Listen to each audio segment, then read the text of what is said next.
Hello, hello, and welcome to Straight No Chaser with Dr. Julius Bailey. And again, we are live here on the campus of Wittenberg University. We are a 1 hour digital talk show where we bring you news, culture, and knowledge. If you enjoy what you experienced today, we ask that you please like us, right? That you follow us, and that, of course, you tell a friend, forward and share this experience today. If you are on YouTube, we are also on YouTube at Dr. Julius Bailey. This is our second season. We have we're one, two, I think we're about three segment sponsors or one show sponsor, right? So we're about $700 away from having this whole season paid for. So if you know a business or you got a rich auntie somewhere, tell them to watch our show and support season 2 as we continue to provide rich, content and access to state, local, and national leaders in all aspects of society. As you see, the chair is empty, right? This is our second day without our co-host, Miss Tisa. She is back at work at her school here in Springfield, Ohio. And bless all students and teachers and support staff and administrators across our nation who are all attempting to educate during these precarious and certainly abnormal times. Blessings and peace to you all who are watching, your families, your friends. And, as we discussed last Monday, with Dr. Hinton, please seek professional counseling if you are becoming overwhelmed or angst-ridden or consistently kind of in a mood that you're not used to being in, right? Don't be afraid to seek help, right? Personally, on a sad note, pray for Black Chicago especially, but right now and today, and the family of Mark Allen. Those of you who are watching are from Chicago, or those of you who are from Illinois, you certainly know our brother Mark. Saturday, we lost him. He was a soldier, certainly in the Army for justice and self-determination and equality. Phi Nu Pi, we lost a very active and proud Kappa man. Western Illinois lost a proud alum, and his family lost a rock, right? I'm actually planning to head up to Chicago this weekend. I don't know the services myself yet, but I'm gonna head up there and get a chance to see him and hopefully even our guest today. So a shout out to Mark's family and the city of Chicago. So speaking of Chicago, you all know that that is my home, right? Born and raised. You know that I'm a church boy, and in part thanks to my guest today, I would be at church all day sometimes, right? Not only because this brother would preach for 2-3 hours, but because I would go to my granddad's church early in the morning, catch the bus over to 78th Place and Racine, and spend the rest of my Sunday at St. Sabina. For years after church, I remember going and hanging out in the rectory and watching football, hanging out with his son Lamar and others, for hours, just being kids, right? Raiding the refrigerator and finding home away from home, right? For me, right, our guest today, her father, Michael Pfleger, was more than just a parish pastor at St. Sabina Church on the south side of Chicago. He was a mentor, a teacher, a facilitator of brotherhood around those, Black Catholics like us in Chicago and beyond, searching for an organic way of worship, consistent with sort of the Black Christian tradition, right?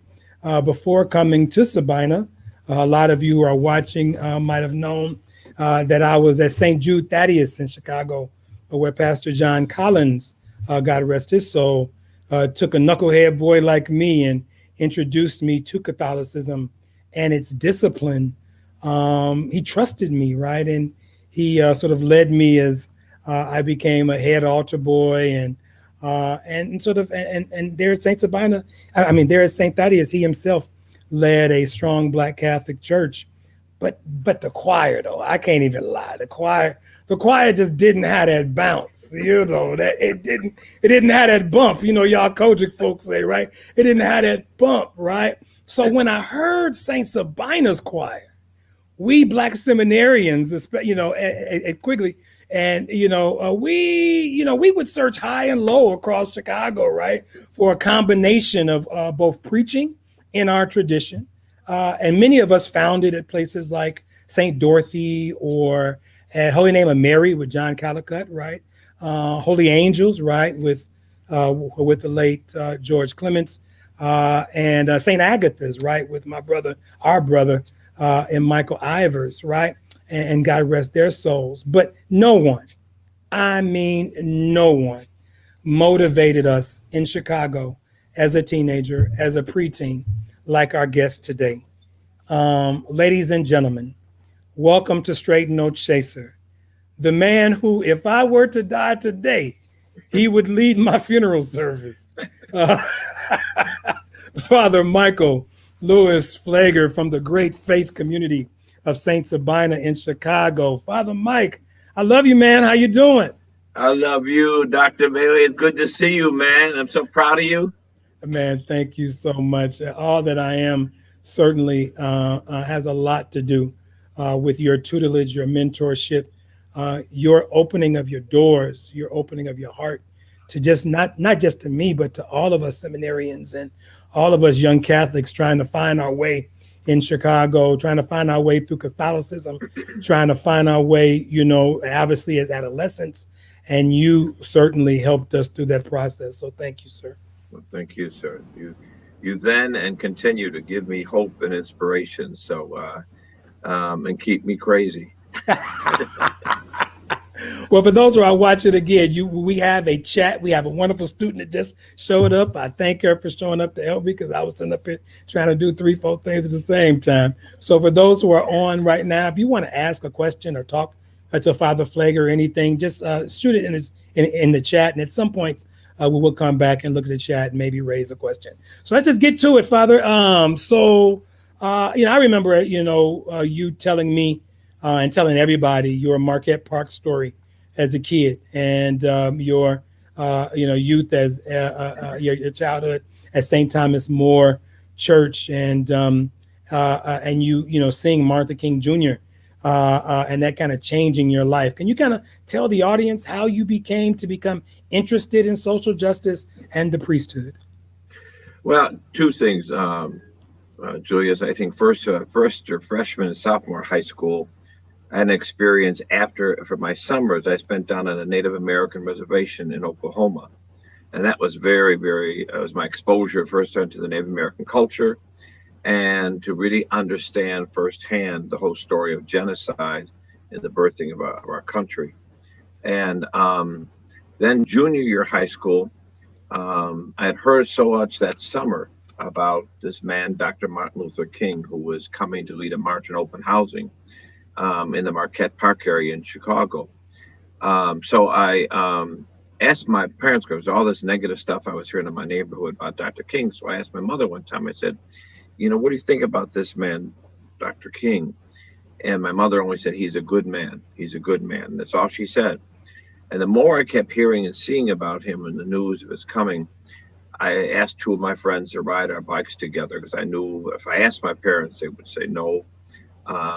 Juniors, high school summer, August 5th, we ride our bikes over to Marquette Park. And interesting thing is on the way, we drove down Western to 71st Street and over West End 71st Street to Marquette Park. Well, going down 71st Street at 71st and Washtenaw, I saw something I'd never seen before. And it was the Klan headquarters building. And all these on the side of the buildings were swastikas and go home with the N-word and all this paraphernalia on the building. And I said, my God, I never knew this existed so close to my house. And saw that and then went on into Marquette Park. Now we got one of our friends to take care of the bikes and the two of us walked over to where Dr. King was entering the park over on 67th and Kedzie. was we got over in that area. We didn't even know at that time that he had already been hit by a rock when he was first entering the park there. Mm. But two things that day that struck me that literally changed my life forever. One was coming in there and seeing, we went through the park, people that I knew, people that went to my church at St. Thomas More. There were fathers and older brothers and some of my classmates. So many people lived in my neighborhood, went to my church, relatives of some of my classmates, and I'd never seen them like this, never saw this side of them. It was frightening to me. I'd never seen such hate and such a violent mentality as I saw there. Mm. Then we get over to Dr. King, and I see him, and there's all people throwing stuff at him, people calling him names, and all this racist language. And he's walking through, not responding to any of it, but saying, "We're brothers and sisters. We have to learn to live together." And I remember consciously going home that day saying, "There's something about this man that I wanted to know." Mm. And either this man was crazy or this man had some kind of a power I wanted to know about. So, of course, we didn't have internet and cell phones and all those things that day. I started going to the library and researching and reading everything Dr. King had read from up until 1966, everything he had wrote, so I could learn about this man, and really became obsessed with Dr. King, and kind of decided that I wanted to be involved with his movement. So I thought, I'm going to graduate from high school. I'm going to go to college because he was very big on education. And then I was in the seminary at Quigley, as you know, was a preparation kind of leadership school. Mm-hmm. Went into Lyle University, Niles segment of the seminary, and thought about after college going and joining, civil rights movement. Of course, he gets murdered in 1968, and that changes everything for me. But thank God became very close with the family, and Mrs. King used to let me actually come down to Atlanta and be able to go through the papers before they went to Emory and Boston and every place else. Her basement at the house on Sunset was all the stuff she had accumulated from the time they start dating, and Wow. gave me free passage to go through that and read stuff and learn stuff. And my obsession with him really formed my life and shaped my life. And the reason people say to me, "Why are you a Catholic priest today?" Well, I'm a minister of the gospel today because of Dr. King. Because one of the things he was always very clear on is that we can and we must change laws Mm. to outlaw segregation, to outlaw lynching, to outlaw racism in the structures of society. But he always said there is no law that can change hearts. Yes. And Yes. that's the responsibility of the faith community, the Christian, the Muslim, the Jew. That's the responsibility of the faith community to change the hearts from the hate and the prejudice, the bigotry, to love and to reconciliation. Right, right. No, and you represent that fundamentally.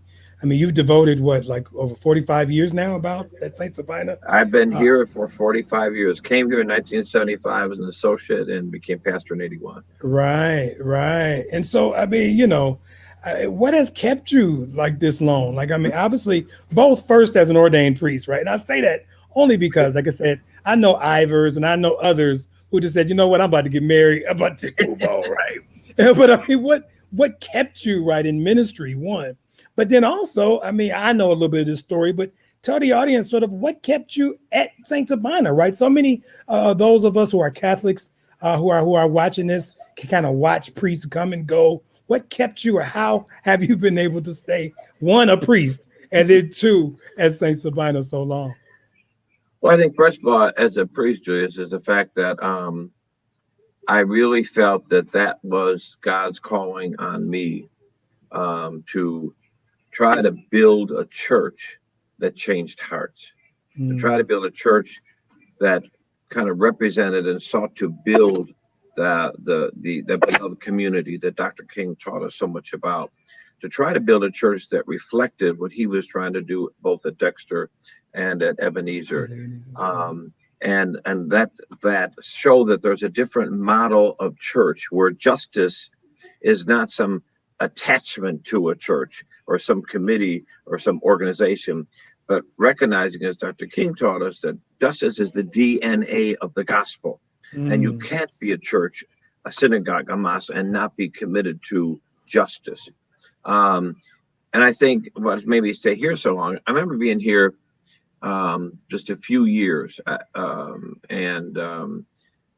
there was a man in the church, Albert Johnson, who I knew was a very committed social activist in the city. And he would sit in the back of the church. At that time, we just had a handful of members here. And he said to me one day after service, "Come over to my house after service today. I want to talk to you." And I went over to his house afterwards. And he said, "I want to know how long you're going to be here." He said, "Because I'm not about to get involved and engage again, because I see priests come and priests go, like you just mentioned." And he says, "Well, the work's needed in the communities like this needs longevity, and it means rolling up your sleeves and staying, and some staying power to help us. It's going to be a long process." So I Right. said to him that day, "I'm willing to stay at St. Sabina's as long as the people want me to stay there, and I'll fight to stay there if the people want me to stay there." And I decided that indeed he was right, that changing both a church and a community, particularly a church like St. Sabina's at that time, it was told was going to be ready to be closed, um, was going to demand time and struggle and sacrifice and effort to go from point A to point B. And I was committed to that. And of course, as you know, for over the years, they've been tried to kick me out many times. I was the only priest in the Archdiocese of Chicago that was suspended twice Twice. Right. by Right. Cardinal George. Um, but here I am. Right. And so I told God, if he makes a way for me to stay here, I was committed to stay here and build a different sort of model of a Catholic Church that could be used as a model, that justice can be our commitment, our DNA, and we can try to seek to build not only the beloved community, but also regain the prophetic voice that Mm. I think got lost over the years, in the faith communities that And that's became interesting. very I'm sorry. sold out. That is interesting, right? Because, like for those who are watching, again, we are on with Father Michael Pfleger of St. Sabina Church in Chicago, Illinois. For those of us who think about prophetic gospel, for those of us who think about a social justice ministry, we really don't think about the Catholic Church, right? And No. especially in the Black community, right? And so I guess, I mean, you've outlasted, right? All those, I mean, I shouldn't say outlasted, but I mean, I'll say it. You ain't saying this. You've outlasted all those cardinals and archbishops. You've outlasted them. You've outlasted a couple popes. Speaking of popes, though, Pope Francis, like he's a different kind of dude, right? I mean, what do you think about Pope Francis? I love him. I think he has really refocused, and I think not just the call to the Catholic Church, but I think to the faith communities about being a voice and a lobbyist for the poor. Right, And he's been a right. voice of conscience. And I think he's regaining that prophetic voice that the church ought to be and is called to be in society today. You know, we've so long, when you look back at the civil rights, Julius, and you look at when Dr. King was marching, he had Jews, he had Christians, he had Catholic nuns, Catholic priests, he had all these different folks marching, and Muslims and groups that came together to fight. But then all of a sudden, when you saw that after those years, the churches became very corporate, very part of the Pharaoh's kingdom, and they lost that prophetic voice. And I think much of it because they were afraid, because they saw the cost that it was and what would happen to prophetic voices. Mhm. I think we saw that again in 2008 when Jeremiah Wright was crucified so much Mhm. nationally, by not only Barack Obama's campaign, but by all the right-wing media. And he was a mentor to me, still is a mentor to me. Right. And that's why I so vigorously stood up for him and then got crucified like him. Um, and because I can't tell you how many pastors over the years say, "You know what? I like what you and Jeremiah do. I like the things that you say, but I'm not ready to do that because I'm not ready to pay the cost for that." And I Right. think that's the problem today, is the prophetic voice has been silenced. Because I think when they did this to Jeremiah Wright, what society wanted to say is, this is what's going to happen to you if you speak like this. And so many people became scared, and many people became part of the mainstream, if you will. Church is not a place that should fit in. Church is a place that ought to be dangerous to Mm, evil and corruption in society. We don't want to sit in Pharaoh's camp. We want to be the one that speaks to Pharaoh and challenges Pharaoh, and continues to be the voice for the forgotten, the disenfranchised, and the poor. right. Right. Now you mentioned, ironically, in two of my three classes right now, I'm teaching Socrates. So we've kind of subtitled this talk today about the idea of vocation. And, I'm teaching, students about Socrates' death and his willingness to accept death over changing his vocation, right? And changing what he believed that the God, and in this sense, the gods meant for him to do. And then we're reading, we read the Apology. Now we just finished the Credo, and we're reading the Credo up against a book, a sort of papers very well, the letter from Birmingham jail. And so I'm having my students, Mm, engage with this question of, what do I owe the state, right?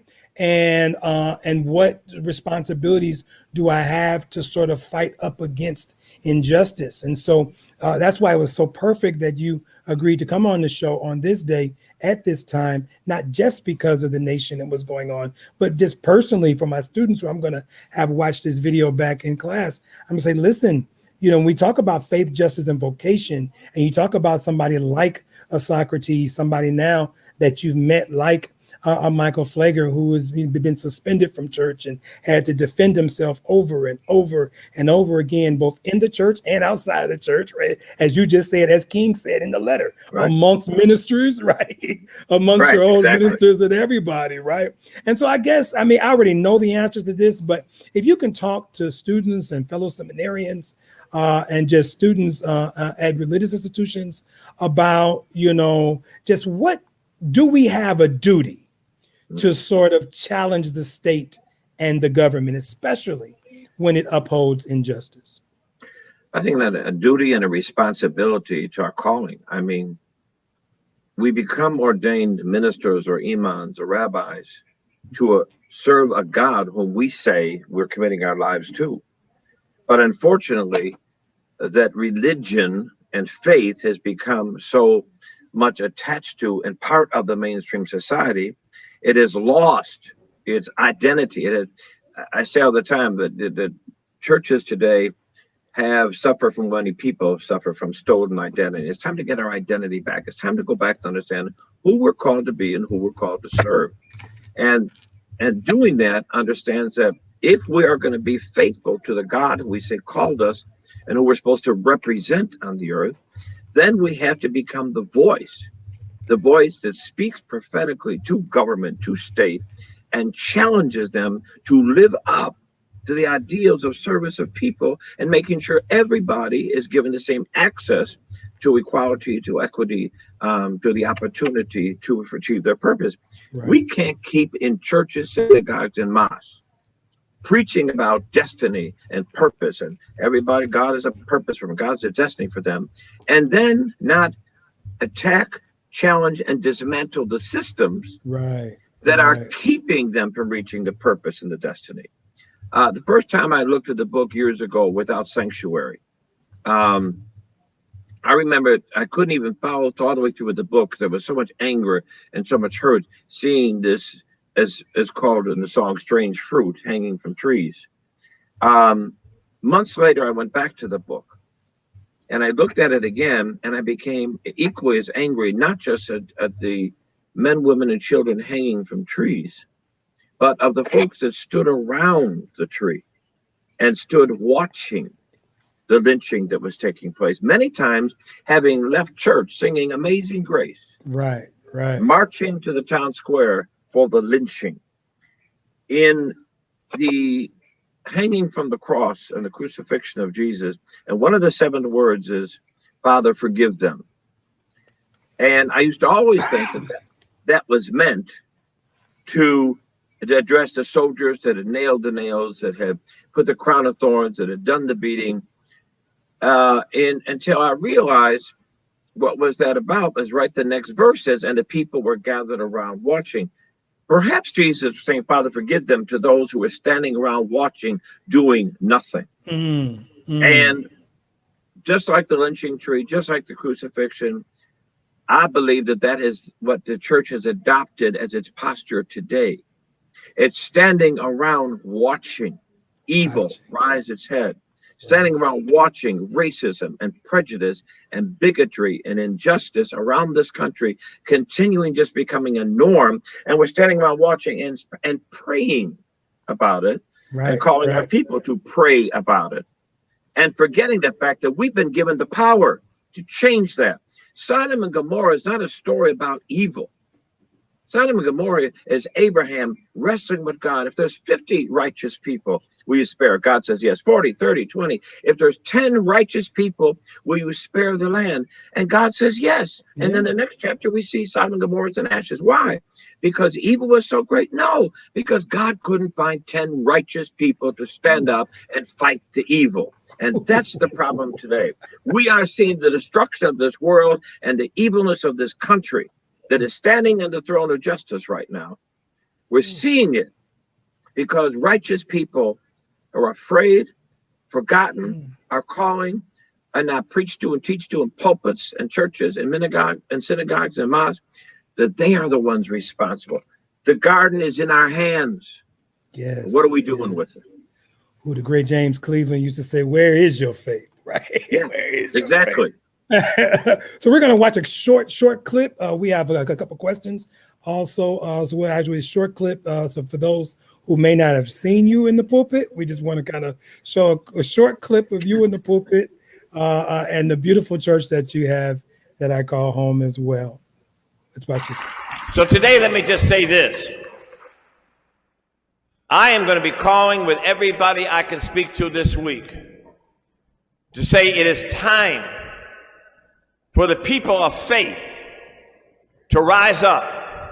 And I believe that what we saw that got the governor out of Puerto Rico, what we see going on in France, what we see going around this world, it needs to happen in America. We need to shut down the capital of Washington, D.C. We need to shut down the capital of Washington, D.C. You can't do no business while people are dying in America. It's time to shut down the capital. You say, well, what about the president? What about, he signs bills that the capital puts forward. It is the spineless, bought out, bossed, and compromised Democrats and Republicans in this country who have failed to pass protection of the right to life of every citizen from the violence and the guns that are going on in America. We need to shut down the capital of the United States of America. And so, I mean, of course, I grew up on this, man, and I grew up on the way in which you, not only do you preach, but you expect those of us who are listening to, as you say, be agents and be active. We have a question from actually a fellow seminarian. Actually, it's interesting, dude. This dude, his mom actually went to church with my granddad. And then, of course, he was at Quigley and hung up. His name is David Allen. I remember little Dave. Hey, what's up, brother? And he says, Father Mike, you are doing great things in St. Sabina community as far as addressing violence.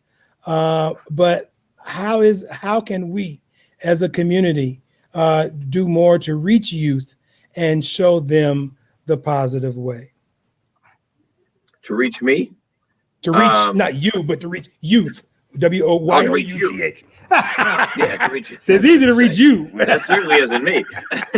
I think it's involving them, inviting them, not just to come to our churches. That's what, churches are doing. We need the youth to come to the church. No, how are the youth engaged in leadership and in shaping and forming the mission of the church?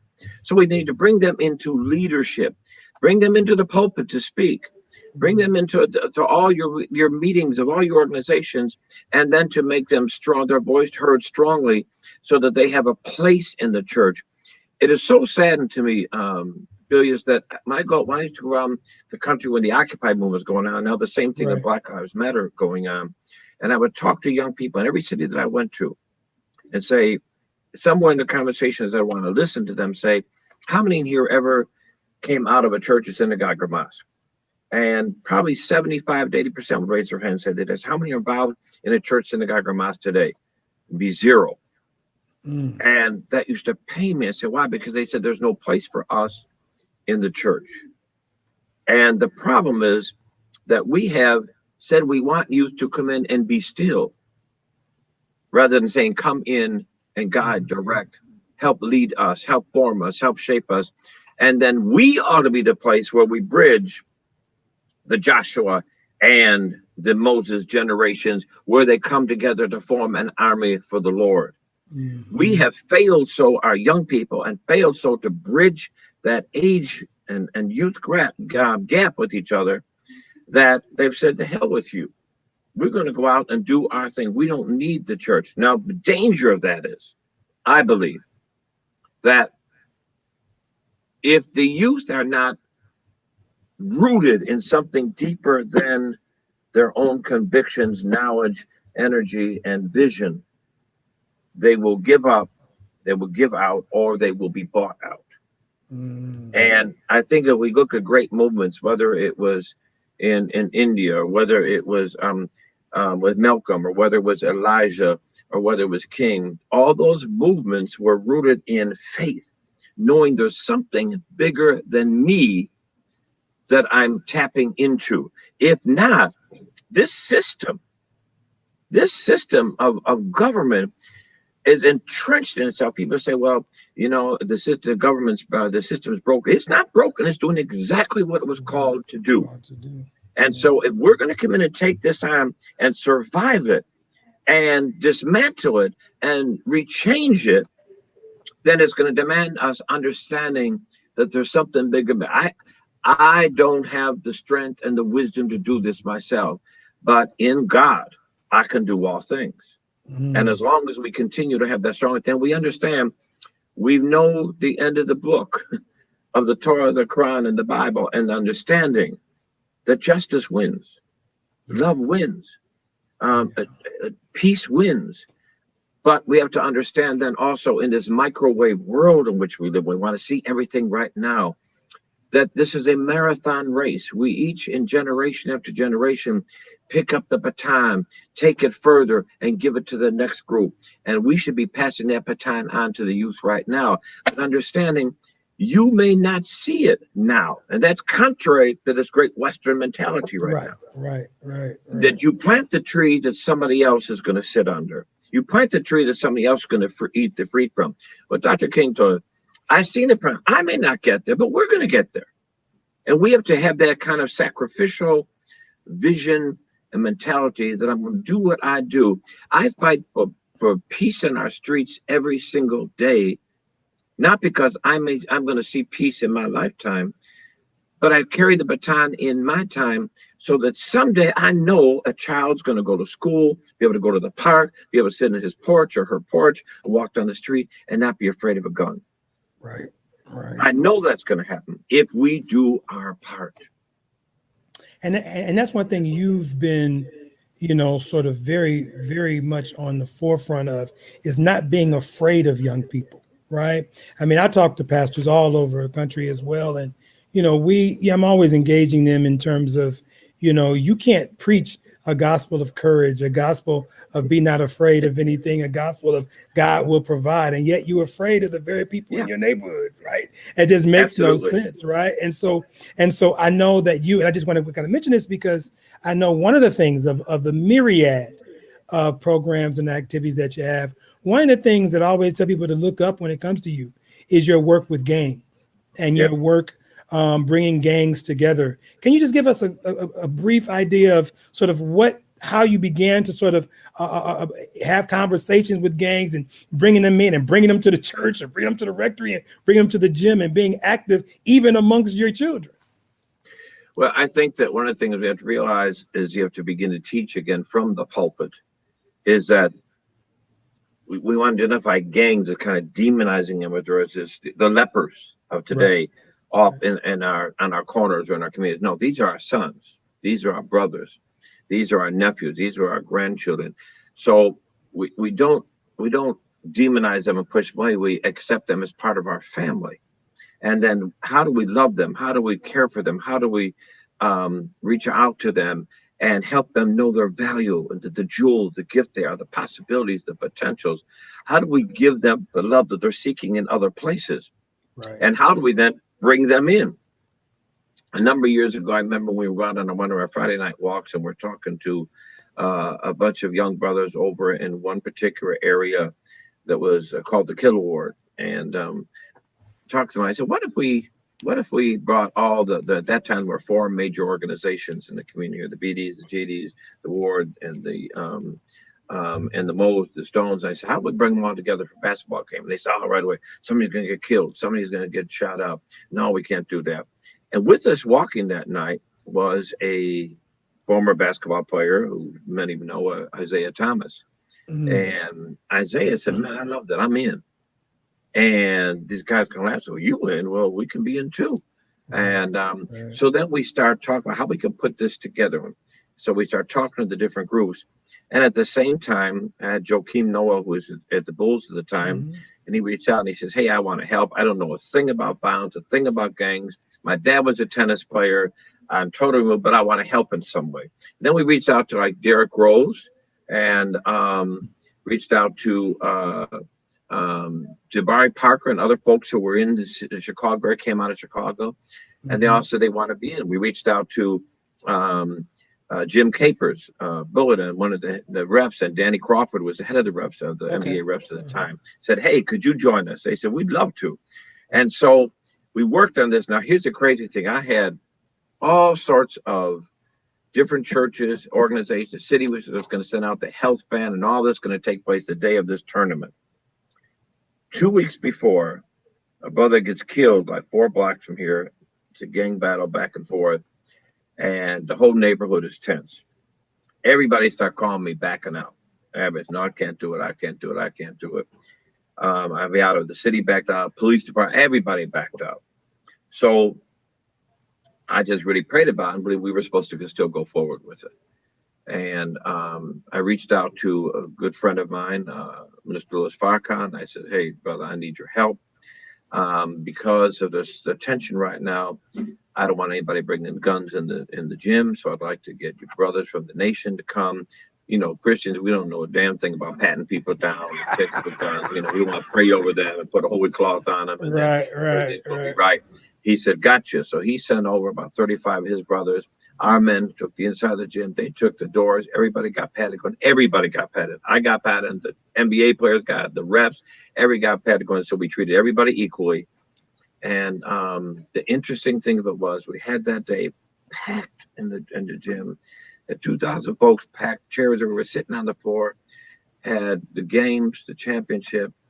And afterwards, we brought them all downstairs and had a conversation with them, and 2 of the gang guys started crying in the conversation, talking, saying, help us, we need help. And that's when we began to look to starting our programs today. We have now a Strong Futures, which we work out to help brothers who either have records or out in the gang, have all the odds stacked against them. In fact, we started at Julius with 50 young brothers. I took their information and sent it to a friend of mine at University out on the East Coast, sent it to a friend of mine over at University of Chicago Crime Lab, said, give me here's all the status of these guys, give me some feedback. They both come back with almost the same stuff. Well, probably 42 to 44 of them are going to be arrested or shot within the next 3 to 5 years. Good, this is the group I want. We took them, hired coaches and mentors, worked with them. Within that year, by the end of that year, 46 of the 50 brothers were working full-time jobs. We were able to get back and help them take care of their families, take care of their children, back with their parents, stabilize them again, and broke all the records. And here's the crazy part of it: we spend about $6,700 per person. Mm-hmm. Now, they get incarcerated, you're paying $44,000 a year to take care of them. If they get shot, it's over $110,000 a year of cost to them with the shooting. So I keep going to these corporate and to these foundations who don't want to be bothered with these young people. They just want to be locked up or dead, and say to them, if you don't care about them, it's a good business decision. Right. Because you're spending less money helping them get back on their feet. Now they're, instead of being on the tax roll, they're paying taxes than incarcerating them or taking care of them in a hospital. And still it's a fight. It's a fight to open these doors for jobs and all the rest, but we keep that fight up. We've had close to 400 people gone through our program now. We've seen it. We know what we can do. The difficult thing is just convincing society to give them the second chance that they ask for and they need. Right. A society would rather see them dead or incarcerated than living their productive lives and reaching their dreams. Real. That's real. I mean, that's real. I mean, one, so some folk would say it's the underside of what capitalism looks like, but it also is just really just speaks to the kind of detritus is the best word I could say, the kind of sort of low end that so many of us feel when it comes to Black and brown folk, and especially, you know, our urban poor. I mean, we just get kicked to the curb in many ways. We do have another question, but I do want to, we're on with Father Michael Pfleger from the faith community of Saint Sabina. We are almost finished, so if you have any questions, go ahead and get them in. The one thing you mentioned, I know, I just put it this way. I think there are benefits for me as I think back on my life and growing up with you and even my late grandfather in ministry, is that I've had a chance to meet leaders, obviously like yourself, but in Chicago, like people like, you know, Clay Evans, right, who just recently passed, and Jesse Jackson, and you had mentioned Louis Farrakhan and Jeremiah Wright. And I think, unlike many leaders, both of faith, of civic leaders, you have not denounced any of these men, right? And when the public says that, you know, if you even claim that you know these folk, like you better publicly act like, you know, you don't, or act like you denounce them. I just wonder, especially for somebody like me who's becoming more and more public. And again, I'm not ashamed of any of y'all at all, but I just wonder, like, how do you encourage people to stand true to the people who have influenced your life and realize that people make mistakes, people say things that really they kind of regret, but that doesn't really speak to their longevity, right? It doesn't speak to their deep-seated love and what they have. So I guess that's kind of me asking you a personal question. How do you speak to us who are trying to have a broader appeal, right, to sort of make a footprint in a broader world, but yet people are always asking us about our associations with radicals like you and others? Mm-hmm. Well, I think we live in a society that wants to continue to, you know, in the early days when they did not like somebody, they just didn't cover them in the media. Mm. Now we cover them and we seek to define them in the media. So we want to define Jeremiah Wright or Louis Farrakhan or a Cornel West or a Harry Belafonte or anybody. We want to define them and make them look as dangerous people to society, rather than look at them and learn from them and get the truth from them and be challenged by the statements that they say. You know, this last year when Minister Farrakhan was taken off of Facebook, I reached out to him that day and we spoke for some time. And I said, listen, my brother, if you want to come back and the Republic response to this at St. Sabina, my pulpit is open, and just let me know. He said, my brother, I thank you. I love you. I'm gonna get back to you a couple of days. They're coming back. He said, I would like to take you up on that. We had him here a few weeks later. He spoke here. It was media from all over the world. The place was packed. We couldn't take everybody in. And I was denounced in every media and pulpits all across the city and across the country. I had over 2,000 hate emails and calls within 24 hours. We lost funding for about $400,000 within the next week to our programs and stuff. I said, you know what? And the minister called me and said, I'm so sorry. I said, I'm not to be sorry about nothing. You know, I think Jesus taught us about the cost of what it means when you stand up for what you believe. Who did he hold the highest condemnation for? Religious and the government, you know, calling the religious people vipers and hypocrites. This is the day in which we live, and this is the intimidation that they use in order to keep voices from raising issues and raising questions. I will stand up and take a bullet for Farrakhan, Jeremiah Wright, Cornel West, Harry Belafonte, for any of them at any day. I love them. They're my friends. They're my brothers. They are my mentors. They're my inner circle. And I will continue to do that. Now, do we agree with everything everybody said? Hell no. I don't agree with everything I said. But the reality is, I know those men. I know their integrity. I know their heart. And I know their call for justice. And if we don't stand together and support each other in that, then the system is going to continue one by one to pull us apart, to demonize us, to redefine us. I was at probably about 3 months after that, I was at a press conference for something else here, and the media said, well, what about, will you denounce Farrakhan? I said, absolutely not. The Holocaust Museum called St. Sabina a sanctuary of hate, and that I was an anti-Semite who was now turned on Jewish people. I said, first of all, I refuse to let you all define me. I let 40-some years of my life and my ministry define me. How dare you in the media use your pen or your camera to define me and define who St. Sabina is? Come to me with anything I've said that is wrong, and I will apologize. Unless that, shut up. And we have to have that kind of, I believe, Dietrich Bonhoeffer taught the cost of discipleship. We have to be willing to pay the cost. Ooh, yeah. You know, there was that powerful thing Ellen Bosick talked about. You know, when Jesus dies, and they, you know, we realize, you know, we'd all talked about when we die, we're going to have the glorified body. I can't wait. The older I get, I'm waiting on the glorified body, Julius, believe me. But Jesus, after the resurrection, doesn't have the glorified body. He still has the holes in his hands. Right. He still has the sword wound in his chest. And I always wondered, I struggled with that. I said, why would Jesus still have the wounds on him, rose from the dead? And Ellen Bosick said he believes that when we come before Christ, he's going to look at all of us and he's going to say, you have no wounds? You have no scars? Was there nothing worth dying for? Was there nothing worth struggling for? Was there nothing worth sacrificing for? If we have no scrapes, no scars, no wounds, no nail marks, then we have not lived this gospel. He said, deny yourself, pick up your cross and follow me. Where are you going? To die.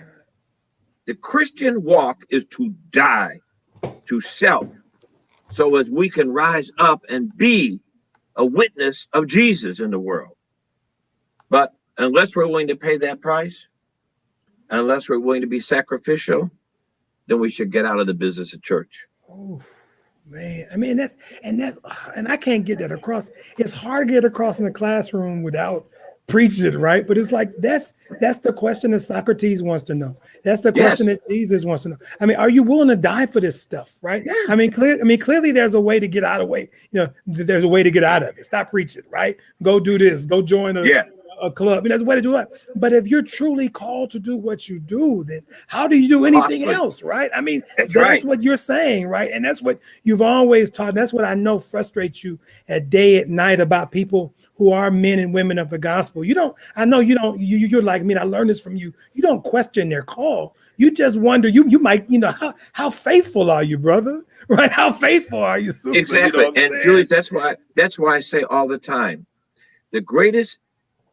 being a disciple of Dr. King, the greatest institution that has failed America is not government.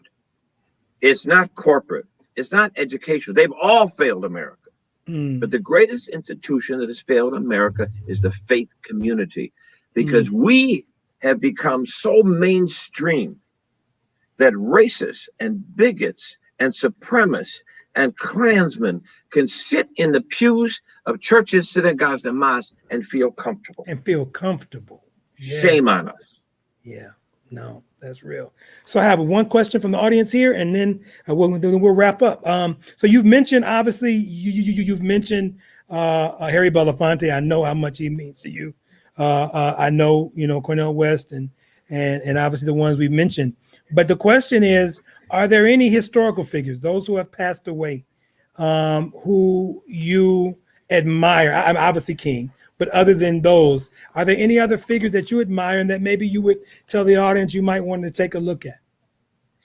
Well, certainly Frederick Douglass. Certainly Malcolm. Okay. I say Malcolm because one of the wonderful things about Malcolm that I think he and King were so much alike in is they continued to evolve. They continued to grow. They continued to expand. Henry Nouwen, as you look at people, the heroes and sheroes to me, whether it's as recent as a King or a Malcolm, or as old as a Harriet Tubman, when you see people who in their vision for justice and equality and freedom calls them to continue not just to evolve and grow and become wiser, but also continue to be willing to sacrifice and take the leap of faith that says, I'm willing to I believe so in what I'm after, and this God who has called me, that I'm willing to pay whatever the price is. I remember, Julius, years and years ago, when I was standing to get on a bus in order to go desegregate a school. And before we got on the bus, the man said, hey, if you're not willing to die today, don't get on the bus.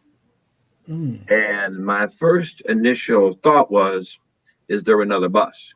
I know that's right.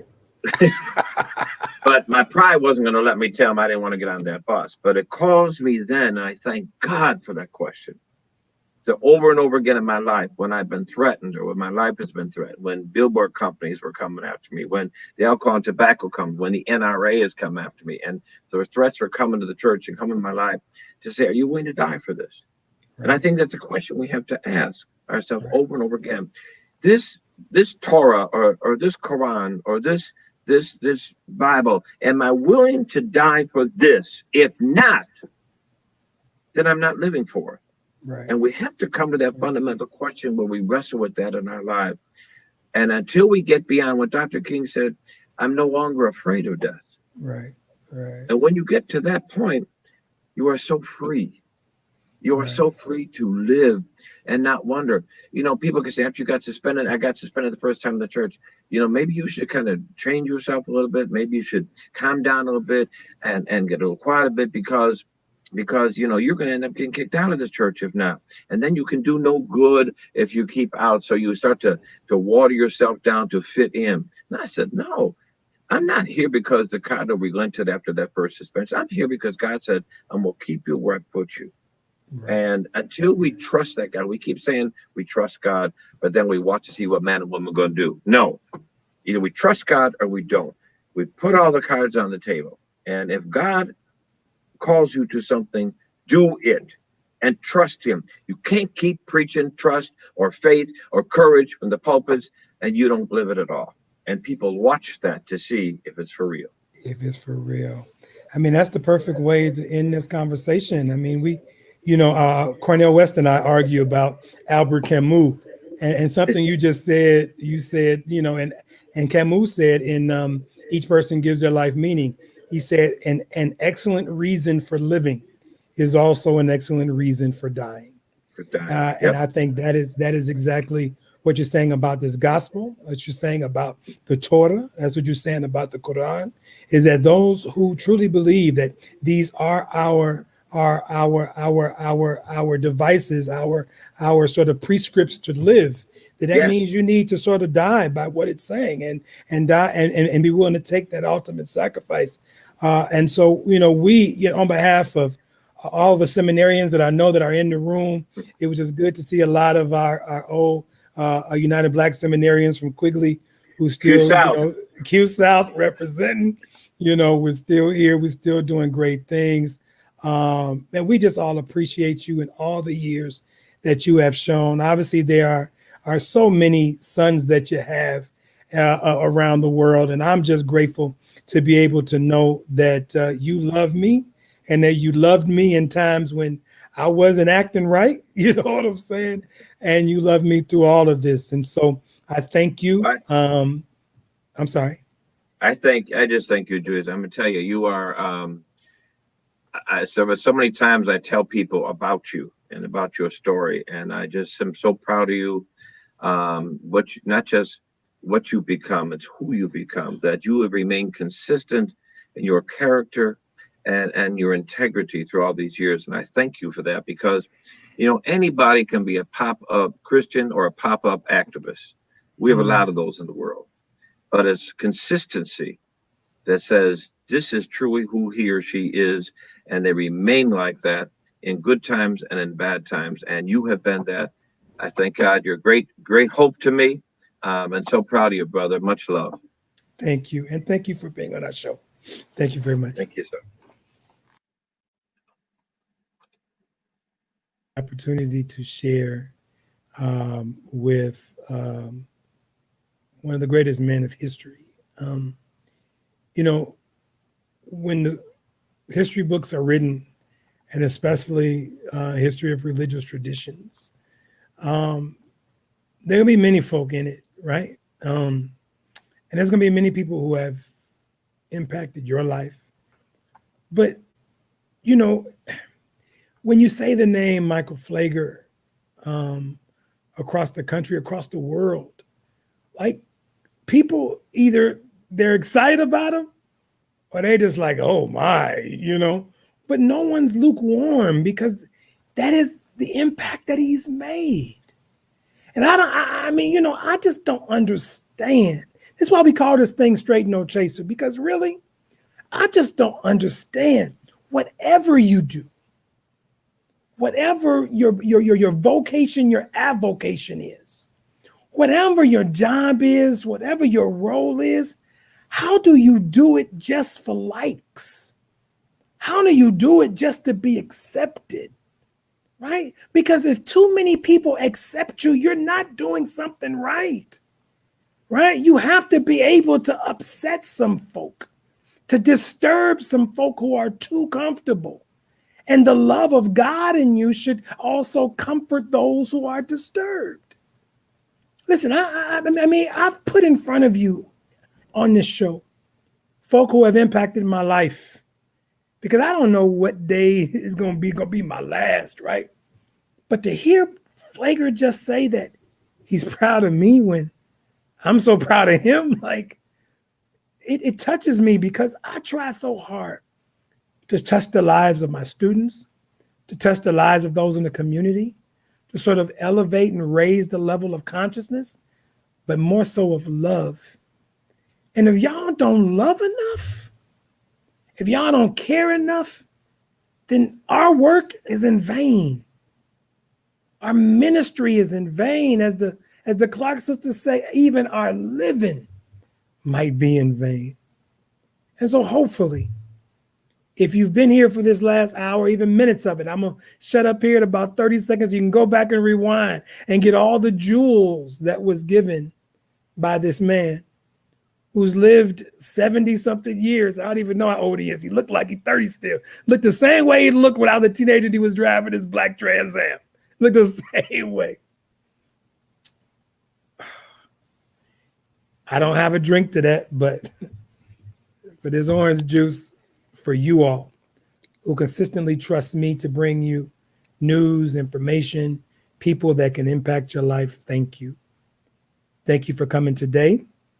We'll be back on here Wednesday with a surprise. We have a queen that'll be on our show Wednesday, so I'm excited about her. We have a state rep, LaRonda Jackson, who will also be on our show out of Ohio on Wednesday. Thank you for being a part of Straight No Chaser. For all of you, I'll drink to that. Take care. Stay strong.